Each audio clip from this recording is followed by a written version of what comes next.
She says the recording's in progress, so let's begin. Oops, now I really have to set up. So the subject of acceptance comes back over and over in our practice, and I think it's a constant for us in our practice of mindfulness, and this everyday mindfulness, and this constant focus and refocus that we need to have in our life of accepting. And it's not easy. Nobody ever said it was going to be easy, but when we focus on the practice, we realize that the practice includes so much of that.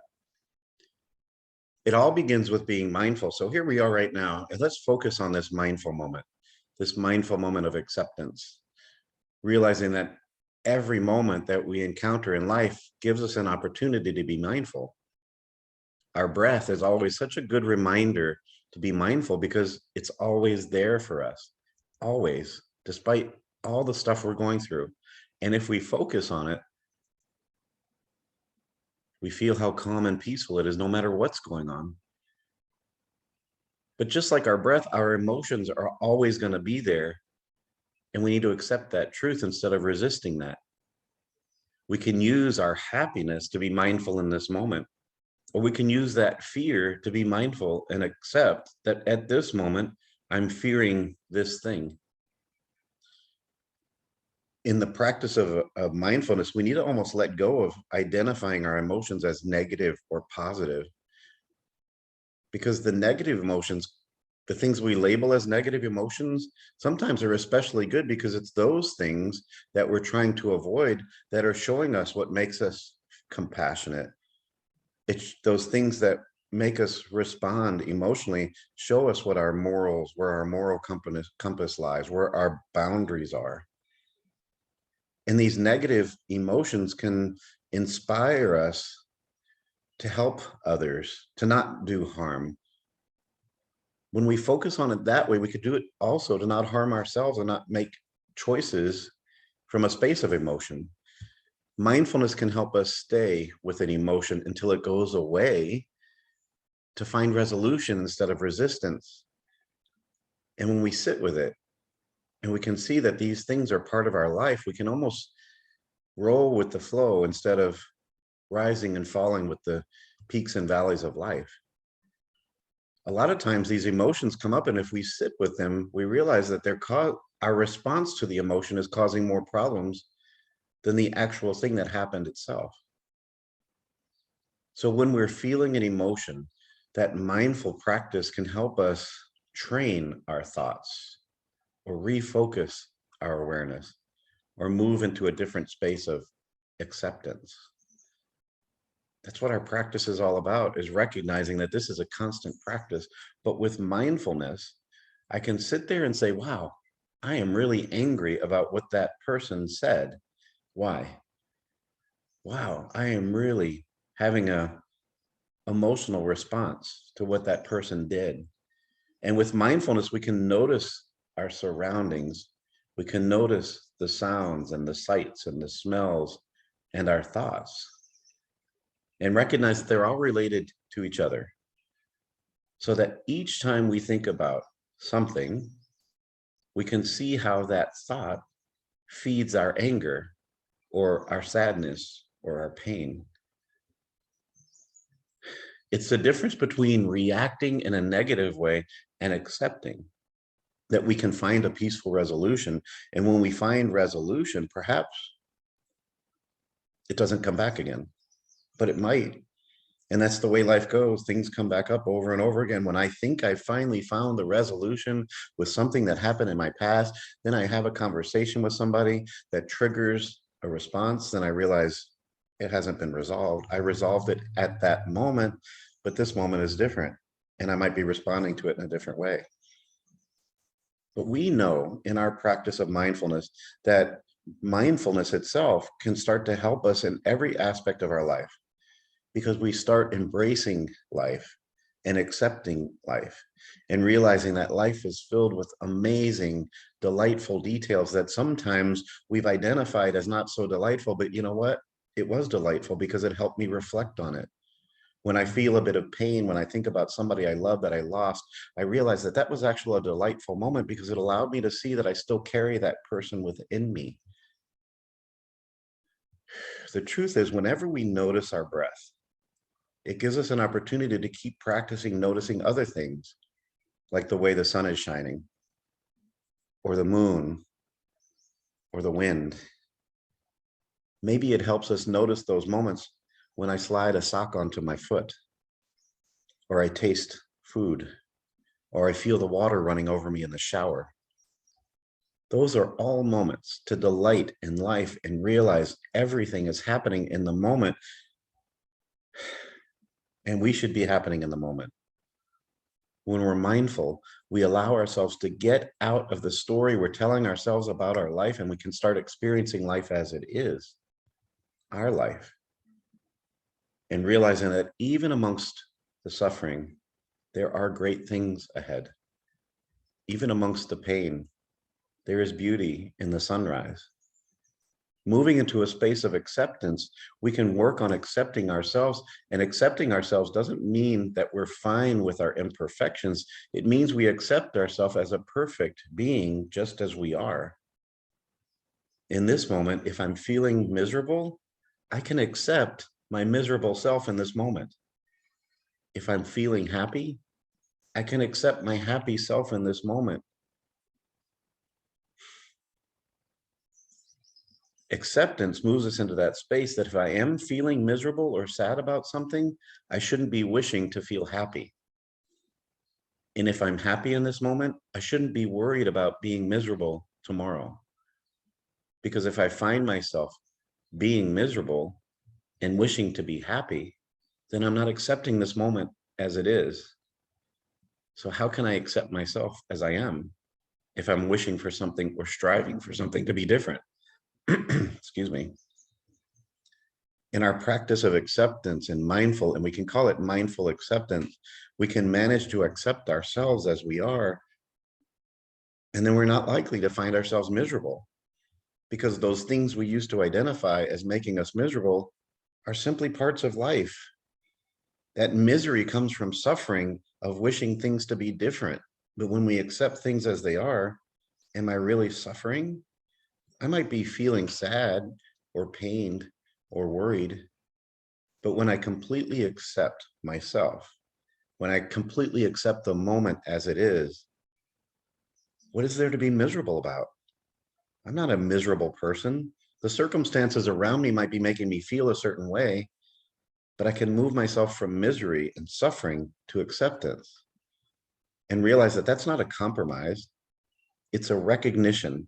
It's a realization of how life goes and how we can experience so many amazing things when we sit in the moment and delight, even in those moments of heartache, even in those moments where we wish something was different, but it's not different and we can't change it. So let's accept it as it is. And then what is the lesson that I'm going to learn from this? And then I can delight in that lesson. Maybe not today, but when I move through it and I get to the other side,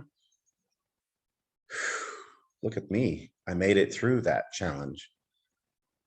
When we actually see ourselves as we are and we start accepting this moment as it is, and if we really look deeply at it, if we let go of all those filters and all the layers of stuff we put on, wanting things to be a certain way, then we can actually start to delight in life and go with the flow of life and become more resilient and allow ourselves to go with the flow. Not surrendering, or is it surrendering?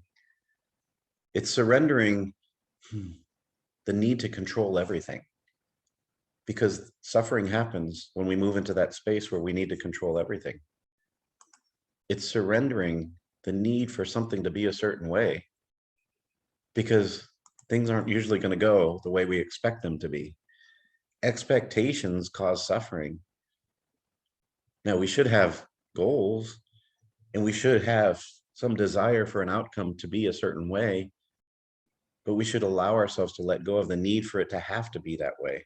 And in our practice, when we're working with others, that's so important, because if we set an expectation for the outcome of how a session's going to go, then we're not allowing the session to flow the way it should.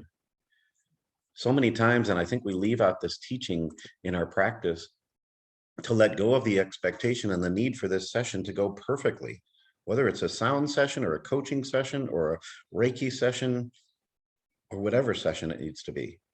We can have an outline. We can allow ourselves to focus on what it is we want to talk about, but we can move ourselves into that space to say, you know what, I need to let it flow organically. In the practice of sound, especially, we might have a structure of how our sound session goes, but if we're not paying attention to the energy and we're only focused on the expectation of how the session should go, then I believe we're no longer creating a sound healing session or a sound therapy session. We're actually turning it into music. We might as well have a piece of sheet music and we play that song the same way over and over again.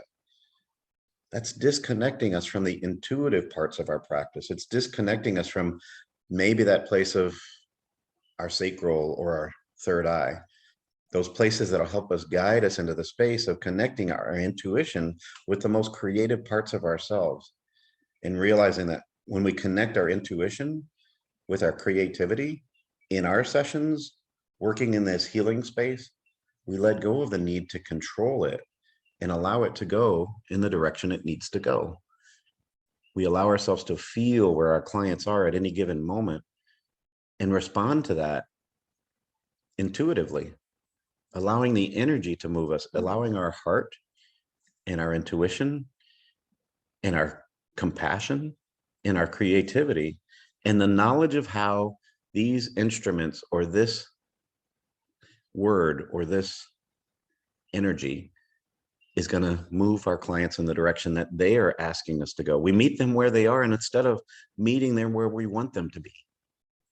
Acceptance, letting go of the need to control everything, letting go of the need for a situation to be exactly how I want it to be.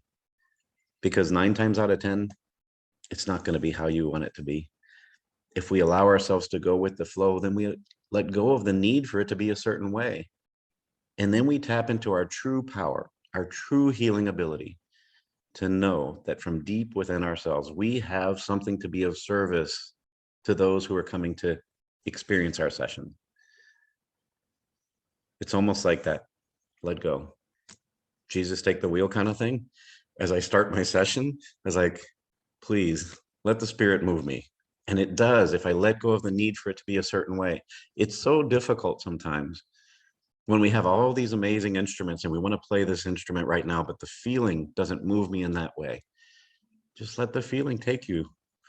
Surrender and recognize that that's the power and that's the gift that we all have as healers, to let our intuition guide us and let ourselves go. So acceptance moves us into the space where we let go of the need for it to be a certain way. And it also moves us into that space to recognize the things we can't control. And we can't control how our clients respond to what it is we're doing. We can have the knowledge of how using this bowl at this moment is received in the body, or playing this gong at this moment can help a client move in a certain direction, but they might resist that. And if I let go of the need for it to go that way, then I allow them to really embrace what's coming at them. Letting go of the need to control everything, especially the things we can't change. If we can change something, of course, let's lean into that, right? That's what acceptance teaches us, to see the things we can change, to recognize the things we can't, and to connect to the intuitive part of ourselves that allows us to see the difference. And as healers, as energy workers, that's where our energy should go. Not in trying to change the things we can't change, but to put our energy into that space where we can move our clients and move the world in a direction of peace and harmony and delight and wonder. That's what acceptance teaches us. The power of acceptance is that so many people believe acceptance means we're allowing things to just happen, that we're powerless to change things, but that's not true. Acceptance is a very active process, and there's nothing passive about it. It's not passive resignation, but an act of recognition that things are the way things are. Acceptance doesn't mean we can't work to change the world or the circumstances around us, but it means that unless we accept the things as they are, then we're going to try to force things to be something that they're not. And that in and of itself creates so much difficulty in our lives. That's where the suffering comes in. So acceptance is understanding what the reality is and then determining what, if anything, we're going to do with that.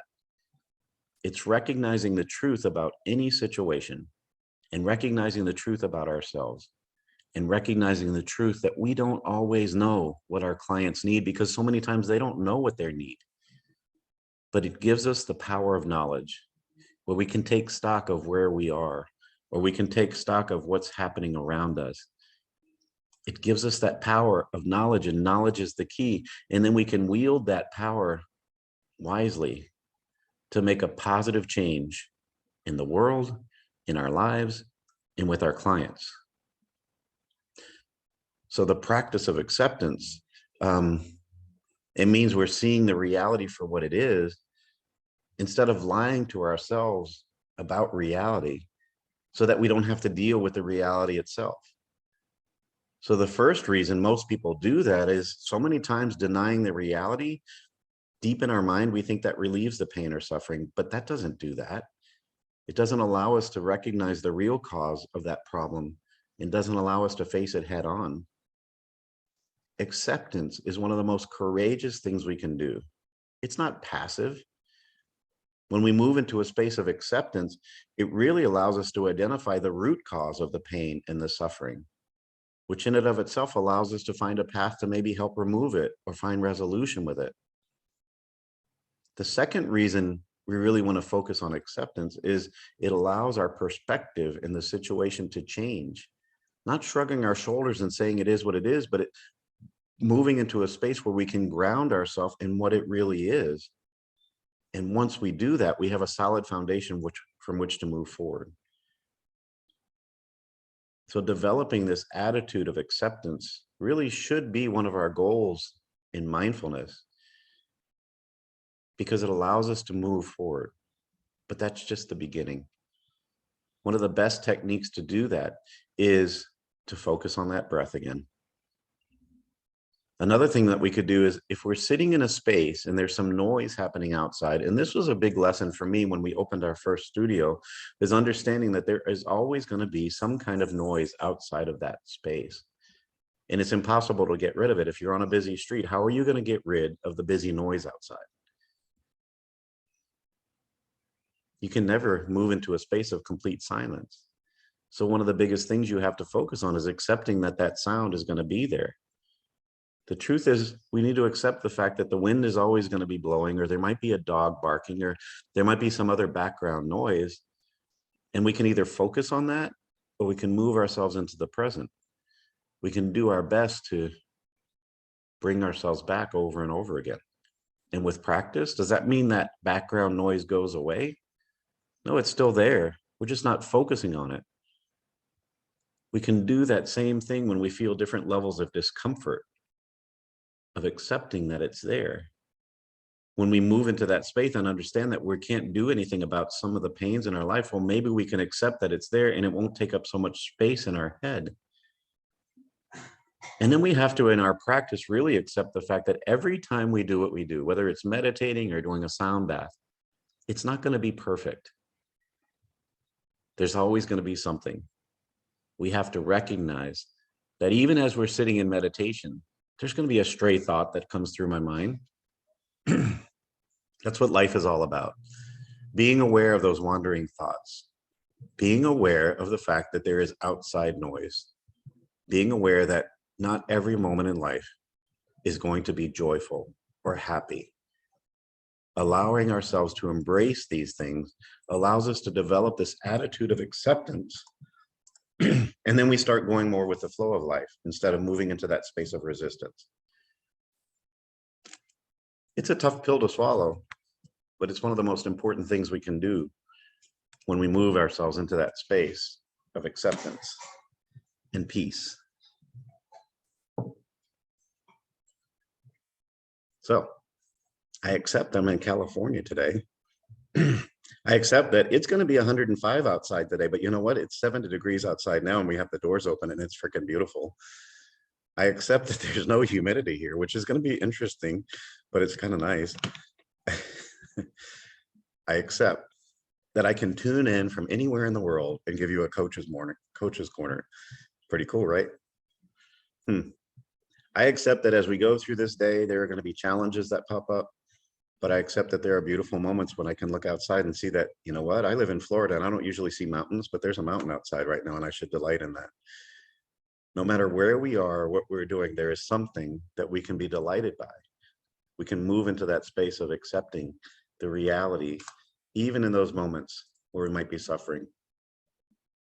One of the things I've been doing a lot lately, and this kind of got awakened in Costa Rica when we were sitting out there on that mountain looking out over the ocean, is I moved into that space and said, I wonder what my mom would think about this right now.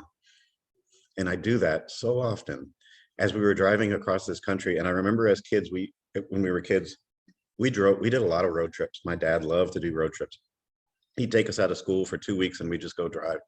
And I was just reflecting on those moments, and we crossed a lot of those paths that we did when I was a kid. And I just remember those moments. And back in the day, we didn't have all the conveniences that we have now, right? We didn't have cell phones. We had to look at maps, right? And the interstate, wasn't as wide open as it is now. There wasn't a gas station every 3 miles. It was those challenging moments that you'd encounter when you think you're going to run out of gas, but all of a sudden you go over this vista and here's this beautiful moment where you can see across the plains, or you can see the hills of Texas, or whatever it is you see, and it moves you out of that space of painfulness. So I spent a lot of time doing that lately. And as I woke up this morning and I looked outside and saw where I was, I thought of her. I said, I wonder how she'd feel at this moment. And then I recognized that I'm feeling what she would be feeling, and that means I'm carrying her within myself. I do that a lot of times when I'm teaching. I think about the fact that, what would my mother be thinking if she was sitting in this room listening to me speak right now? And I know that she would be proud. And I know. So that's acceptance. I accept that she is not physically with me, but I know she is with me. Acceptance. It moves us into this space. Does that mean I don't miss her? Does that mean I don't have moments of pain? Absolutely not. But I see them for what they are. Acceptance.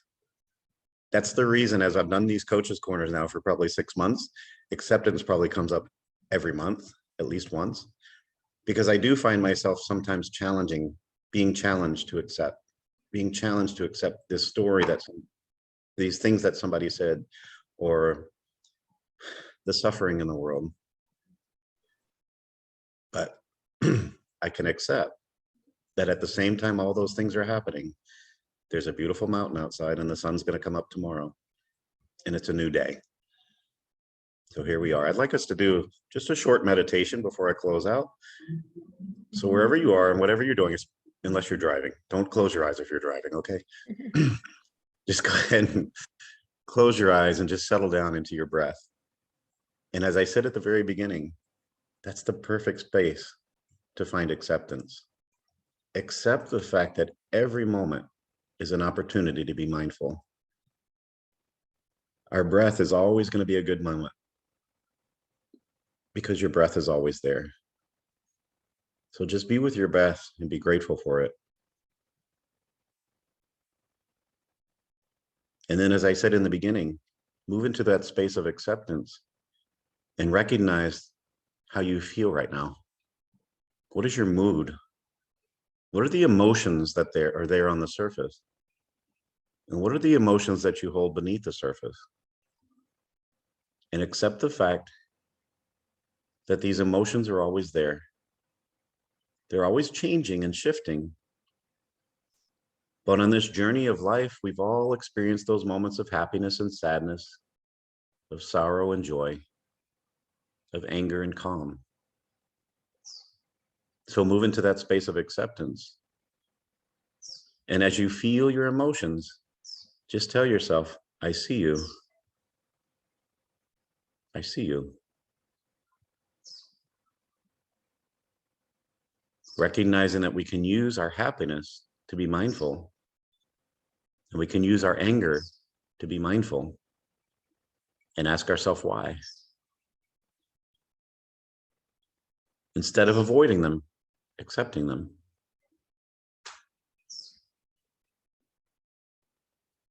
Allowing ourselves to train our mind to be present. Instead of thinking that we are angry, recognize that you are feeling angry. I am feeling sad. And then say why. Instead of identifying ourselves by that emotion, recognize that it's something we're feeling. As you sit in the space that you're in, awaken yourself to the sensations around you. What are the sounds? What are the smells? What are you feeling? What are you physically feeling? And again, what are you emotionally feeling? And each time you think about these things, you can accept that they're there and be present them. And always remind yourself that life and this journey of life is filled with amazing, delightful details. If you sit for a moment and you think about your favorite book or your favorite movie or your favorite story, usually within that story, there are moments of great joy and great sorrow. There are highs and lows. The people in those stories usually have moments of suffering, but then they have moments of overcoming that suffering or not. Life is like that. This journey of life moves us forward. And as we move forward through life and we notice our breath, and we take a moment to notice the sun and the moon and the whistle of the wind and the singing of the birds. Instead of going through life on autopilot, the moment you put your sock on your foot, think about how it feels. The next time you sit and put a piece of food in your mouth, really focus on how it tastes. The next time you step into the shower, think about how that water feels flowing over you. These are those moments where we recognize, even in the little things, there are things to be delighted by. Instead of taking these things for granted, we see them. And we can take a break from the never-ending story in our mind that tells us how things should be, and we can move into that space that we can see the story of our life as it is, and recognize that we are the main character in our life. And when we move into that space of acceptance, we maybe can start to see ourselves as the hero of our lives. And that's my message for the day. So now, taking a nice deep breath, think about how you feel and let it out nice and slow and easy. And then open your eyes and feel the delight in this moment. I can't block that sun anymore. I'm delighted by the sunrise behind me. All right. So that's my story for the day. That's my lesson for the day. Take it for what it is and use it however you choose to use it going forward. I'm in Palm Springs, California. Yay. We're teaching sound here this weekend. That's pretty exciting. So what are you guys up to? Be delighted in whatever comes your way. And I'll look forward to seeing you next week. All right.